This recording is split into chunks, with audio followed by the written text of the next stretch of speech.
Eu quero falar sobre segurança pública aqui, na cidade que você mora, perto da nossa casa, na nossa vida, no nosso cotidiano. Ontem, aqui no Entre Nós, eu falei que a gente iria abrir falando do acordo de cessar-fogo em Gaza. Também vamos falar desse assunto hoje aqui, mas que a gente precisava prestar atenção na guerra que acontece dentro do nosso país. E eu volto a esse assunto hoje, até porque o noticiário exige que a gente fale de segurança pública. Nós normalizamos uma guerra que acontece todos os dias no país. Perto da sua casa, no bairro que você mora, na cidade, na metrópole que você vive ou mesmo na cidade pequena do interior.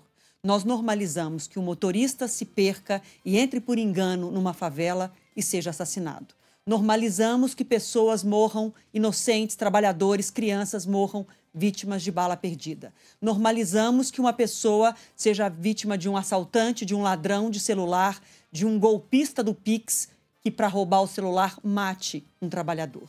Normalizamos que a polícia trabalhe para o crime. Normalizamos uma violência que é equivalente à guerra. O dado anual mais recente que temos é de 2023. Sabe quantas pessoas foram assassinadas no Brasil em 23? 46.328 pessoas.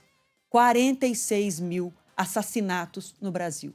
Esse é exatamente o número estimado de mortos na guerra de Gaza.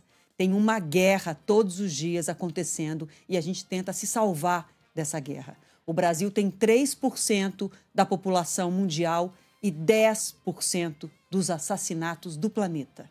Então é muito importante que a gente reflita sobre segurança pública, não entrando numa corrente de governo e oposição, de uma guerra política em cima desse assunto, porque essa guerra política já começou em cima da PEC da segurança pública. A gente só vai ter, de fato, um projeto nacional de segurança pública e que, de fato, priorize a proteção à nossa vida se a gente tiver governadores e um presidente capazes de conversar sobre segurança pública, capazes de conversar sobre o combate à criminalidade.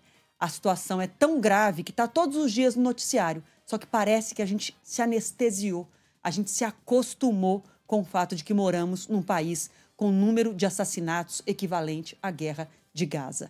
Os criminosos made in Brasil alongam seus braços para outros países e a gente se anestesiou diante desse noticiário.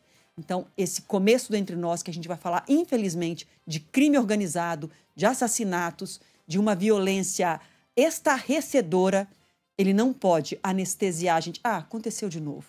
São só mais alguns casos, amanhã eles se repetem. Porque é assim que a gente está vivendo. A gente está vivendo anestesiado, às vezes até evitando de prestar atenção nesse assunto, para a vida talvez, quem sabe assim, fique um pouquinho mais leve, fique mais fácil respirar e seguir a sua rotina de trabalho. Não pode ter uma guerra política de governadores e presidente pensando nas eleições de 2026 em torno desse assunto. Se não houver um pacto nacional pela nossa segurança, pela nossa vida, a gente nunca vai vencer esse problema e vai ver a violência e a criminalidade só aumentarem no nosso país. A gente começa Entre Nós, ainda que o assunto seja pesado, falando disso, falando de crime organizado, né, Frumento? Isso, Adriana, porque a Polícia Civil aqui de São Paulo trabalha agora para identificar o mandante do assassinato do homem que delatou o PCC em um esquema de extorsão praticado por policiais civis. Hoje, mais cedo, as autoridades paulistas prenderam 15 policiais militares por ligação com Vinícius Gritzbach. Um dos PMs que está na ativa é apontado como responsável por efetuar os disparos em novembro do ano passado no aeroporto de Guarulhos. Disparos esses que mataram justamente Vinícius Gritzbach. O nome dele não foi divulgado pela polícia.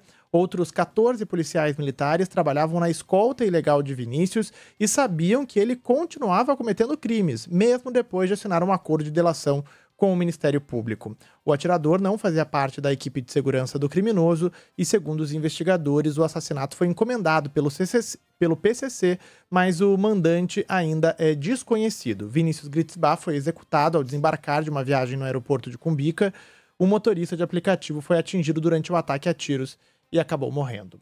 Hoje mais cedo teve justamente uma coletiva para apresentar detalhes dessa grande operação realizada pela Corregedoria da Polícia Militar de São Paulo. Repetindo, são 15 policiais militares do estado presos por relação com a maior facção criminosa que atua nos presídios aqui de São Paulo. O secretário de Segurança Pública, Guilherme Derrite, disse que o mandante ainda é desconhecido e que as investigações continuam. A gente tem justamente a fala do secretário agora. A gente precisa agora juntar todas as peças desse quebra-cabeça, todas as informações coletadas, tudo que for coletado e analisado e extraído dos aparelhos celulares desses policiais que foram presos na data de hoje, dividir essas informações com a força-tarefa, para que aí sim a gente avance, que é o nosso objetivo, e a gente não vai parar enquanto não conseguir comprovar quem foi o mandante do crime.